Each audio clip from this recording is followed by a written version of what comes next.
సరే ఇప్పుడు చూసుకున్నట్టయితే యూట్యూబ్‌లో కొత్త రూల్స్ వచ్చినాయి. దానివల్ల ఇప్పుడు ఏఐ వాయిస్ పెట్టి గూడా కొంతమంది వీడియోస్ పెడుతున్నారు. దానివల్ల మానిటైజేషన్ ఆగిపోతుందంటారా?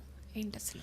సో రీసెంట్‌గా అన్నారండి మానిటైజేషన్ ఆపేస్తున్నామని. అంటే ఇప్పుడు ఫర్ ఎగ్జాంపుల్ యూట్యూబ్ అనేది మనం యూజువల్‌గా బయట మనం స్టార్ట్ అయినప్పుడు ఎవరైనా కొంచెం ఫ్రెష్ కంటెంట్ ఉండి క్రియేటివ్ థాట్స్‌తో ఎవరైనా వీడియో చేసినా కొంచెం ఇన్ఫర్మేషన్ గానీ, ఏదన్నా నాలెడ్జ్ గానీ అంటే చూసిన వాళ్ళకి ప్రొవైడ్ అవుతది అని కొంచెం నాలెడ్జ్ ఉంటదనే యూట్యూబ్ అనేది చాలామంది ఆప్ట్ అవును. చేసుకుంటారు. అవును. సో ఇప్పుడు ఏమవుతుందంటే YouTube I mean what their thought is ఆ హార్డ్ వర్క్ చేయట్లేదు. అంత ఆర్టిఫిషియల్‌గా వాళ్ళు అంటే స్మార్ట్ వర్క్ చేసేసి ఆ మానిటైజేషన్ అయిపోయేలాగా చేసేసుకొని దే ఆర్ గెట్టింగ్ మనీ. హ్మ్. ఐ మీన్ ఆ మనీకి మనం పెట్టే ఎఫర్ట్‌కి సింక్ అవ్వట్లేదు. మీరు ఏఐతో దాన్ని డీల్ చేస్తే గనక. ఓకే. అని ఎందుకంటే ఇప్పుడు మన వాయిస్‌తోనే వీడియోస్ చేయాలి. మనం హ్మ్. కనపడాలి. ఇన్ కేస్ కనపడకపోయినా we need to describe hmm. వీడియోని డిస్క్రైబ్ చేస్తూ మనం చేస్తూ ఉంటాం. యూజువల్‌గా యూట్యూబర్స్ అట్లనే చేస్తారు. అవును. వ్లాగర్స్ అంటారు. అవును.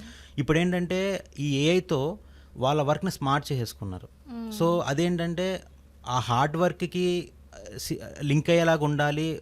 వైస్ వర్సా ఉండాలి గానీ రిలవెంట్‌గా లేదు. హ్మ్. సో కొన్ని పాలిసీస్ అనేది తెద్దాము. ఏఐ అనేది ఎక్కువ ఈ యూట్యూబ్ చేసే వ్లాగింగ్‌లో హ్మ్. ఇన్వాల్వ్ అవ్వకుండా చూద్దామని కొన్ని హ్మ్. రూల్స్ తెచ్చారు.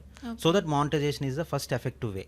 యాహ్! ఇప్పుడు మీ యొక్క వాడకుండా బాట్స్ వాడుతుంటే hmm. Bots in the sense it's artificial voice కానీ ఆర్టిఫిషియల్ కంటెంట్ కానీ ఏదైనా కూడా అక్కడ హ్మ్. ఏఐని యూస్ చేశారని తెలిస్తే హ్మ్. వాళ్ళు దాన్ని మానిటైజేషన్ ఆపేయడానికి దెర్ ఆర్ ఛాన్స్ ఉంది. కంప్లీట్ ఛాన్సెస్ ఉన్నాయి. హ్మ్. సో దానివల్ల ఏఐని కొంచెం పక్కన పెట్టి రియల్ కైండ్ ఆఫ్ టాలెంట్ని రియల్ కైండ్ ఆఫ్ కంటెంట్ని వాళ్ళు same how the YouTube gross own same content. అదే హ్మ్. ఫాలో అవ్వాలి.